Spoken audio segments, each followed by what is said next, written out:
There are moments in sport that go beyond sport. Moments where something happens inside a stadium that has nothing to do with scores or rankings or prize money. Moments where a human being does something so genuine, so moving, so completely outside the normal script that the people watching it find themselves changed in some small way by having seen it. This is one of those moments. And the person who made it happen wasn't a player. He was an 84-year-old head of state who had watched enough sport in his lifetime to know the difference between winning and something rarer. Much rarer. The Italian Open had just concluded. The clay courts of the Foro Italico had seen another week of elite tennis, another round of champions and near misses, and the kind of drama that makes this tournament one of the most beloved on the calendar. But President Sergio Mattarella, the president of the Italian Republic, wasn't thinking about the champion. He was thinking about a 20-year-old from the Philippines who had lost in the third round. And what he decided to do about that thought will stay with people far longer than any result from this tournament. Let me build this out properly because the context is everything here. Alex came into Rome ranked 38th in the world, which sounds comfortable until you remember that clay has been the surface where questions about her game have lingered longest. Hard courts are where she's built her reputation. That's where the Miami semifinal run happened in 2025, where the Dubai quarterfinal happened, where her best wins against top players have come. Clay asks different questions. It slows the game down, extends the rallies, rewards patience and footwork in ways that hard court tennis simply doesn't demand to the same degree. Coming into Rome, Alex had things to prove on the surface, and she knew it. The first round answered those questions with a straight sets win over Wang Xinyu, the 31st seed, which mattered more than the result itself because of the history between them. That Auckland loss earlier in the year had stayed with Alex. You could tell from the way she talked about it in press conferences that it occupied a specific place in her competitive memory, the kind of loss you don't fully release until you get a chance to settle it. Rome settled it.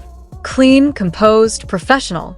And in the stands, the Philippine flags were already present, already turning sections of the Foro Italico into something the tournament had never quite looked like before. This is the part of the Alex story that people outside the tennis community sometimes struggle to fully grasp until they see it in person or watch footage from one of these events. The support she draws isn't casual. It isn't organized by a fan club with a newsletter and a group chat. It is a genuine, organic mobilization of a diaspora that has found its hero. Overseas Filipino workers, nurses and engineers and caregivers and seafarers, people who left home because home didn't offer enough, who work long hours in cities far from their families, who send money back and miss birthdays and watch their children grow up through phone screens. These people show up for Alex in a way that redefines what it means to support an athlete. They traveled to Rome from across Europe. They booked flights and hotels on budgets that required sacrifice. They took days off work they couldn't easily spare. They arrived at the Foro Italico with flags and signs and voices ready to fill a stadium with something that felt less like crowd noise and more like a collective exhale. When you understand who these people are and what it costs them to be there, the atmosphere inside that stadium takes on a completely different weight. The chants of Laban Alex, which means fight Alex, fight, aren't just enthusiastic cheering. They carry the specific emotional frequency of people who know something about fighting, about distance, about holding on to something precious across impossible circumstances. President Mattarella was watching all of this from the royal box. He had positioned himself not to watch the Italian champions, not to observe the tournament favorites, but to watch Alex. To watch her warm up, to watch her compete, to watch the crowd that followed her everywhere she went inside that venue. He is 84 years old. He has presided over Italian sport for years. He has seen Olympic triumphs and heartbreaking defeats and every shade of sporting drama that a nation passionate about competition can produce. He knows what crowds look like when they're genuinely moved versus when they're just loud. He watched the Foro Italico transform around Alex across her run in Rome, and something in what he saw made him want to respond. Then came the third round.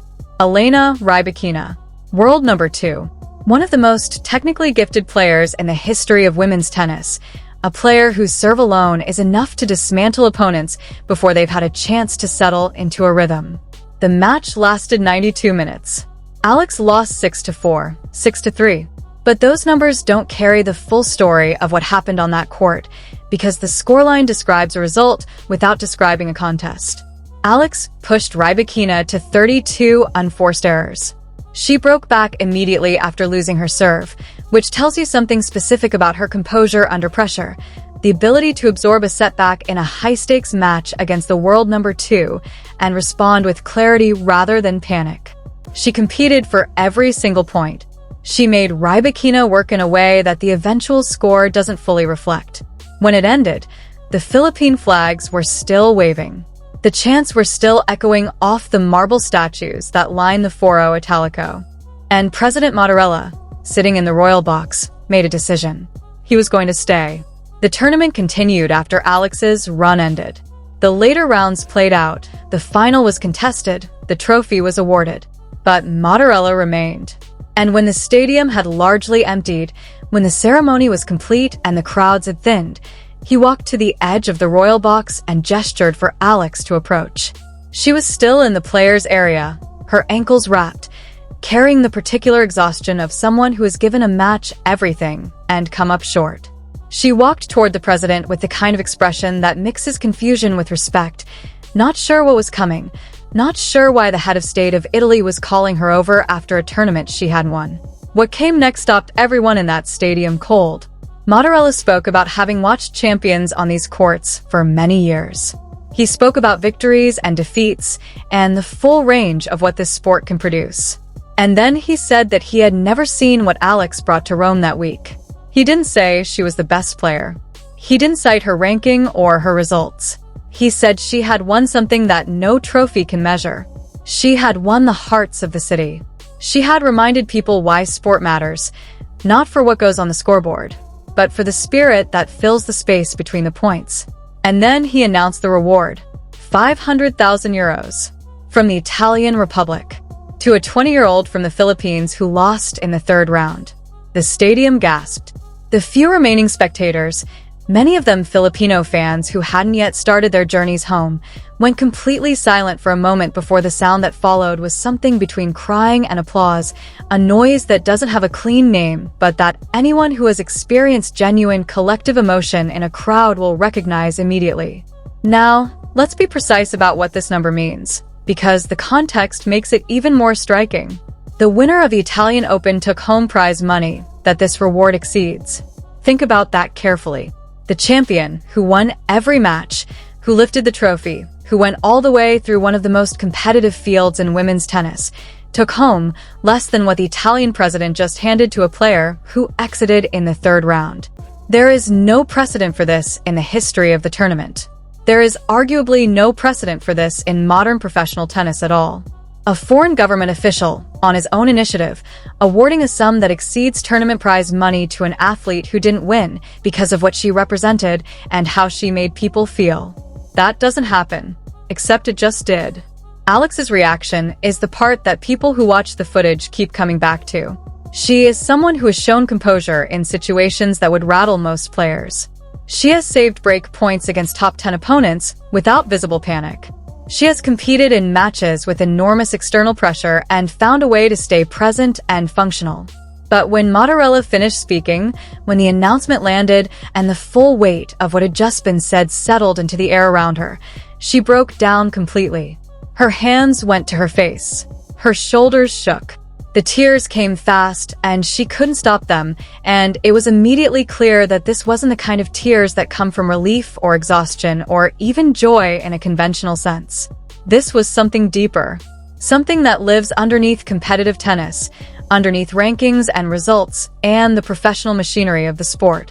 This was a daughter, a representative, a symbol of something enormous, receiving recognition from an unexpected source at an unexpected moment, and being undone by the generosity of it.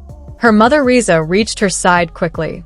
She wrapped her arms around Alex in the middle of the Central Stadium, and they stood there together while Mattarella watched quietly from the royal box, not rushing the moment, not redirecting anyone's attention, just letting it be what it was. Riza was crying too. She whispered to her daughter, and whatever she said, it was enough to help Alex find her voice. When Alex finally spoke, she looked up at the president and said she had come to Rome to play tennis. She said she was leaving with something she never could have imagined. She thanked him. She thanked Italy. And her voice broke on the last words in a way that made it clear she was speaking from somewhere very honest. That clip spread immediately. Within hours, it was everywhere, translated into dozens of languages, shared by people who had never watched a tennis match and had stumbled onto it through social media. The comment sections filled with people who had no particular connection to the sport but who were moved by what they saw. An elderly head of state choosing to honor a young woman not for winning but for the quality of her presence, for what she brought to his city, for the community she carried with her everywhere she went. Philippine media interrupted regular broadcasting to cover the announcement. News anchors struggled to stay composed reading the details. The hashtag trended globally. Athletes from across sports added their voices. Coco Gauff posted a screenshot with a single-word caption. Naomi Osaka talked about what real recognition looks like. Roger Federer, who had watched the whole thing unfold, said what most people were thinking. That Alex is rare, that the way she fights and carries herself and draws people to her is something you can't manufacture, and that Mattarella had seen it and responded to it the way leaders are supposed to respond to genuine human excellence. But here's the layer of the story that matters most, and that gets overlooked when the conversation focuses only on the money and the prestige. President Mattarella didn't just honor Alex. He honored the people in those stands. The OFW community that had filled the Foro Italico for 2 weeks, that had turned a Roman tennis tournament into something that felt like a national celebration for a nation 10,000 kilometers away. They were seen in that gesture too. One of the fans spoke to a reporter outside the stadium afterward, a man whose voice was unsteady as he described what the moment meant to him. He said it wasn't just Alex's victory. He said the president of Italy had looked at their flags and heard their chants and acknowledged that their love and their presence mattered. He said he had been in Italy for years.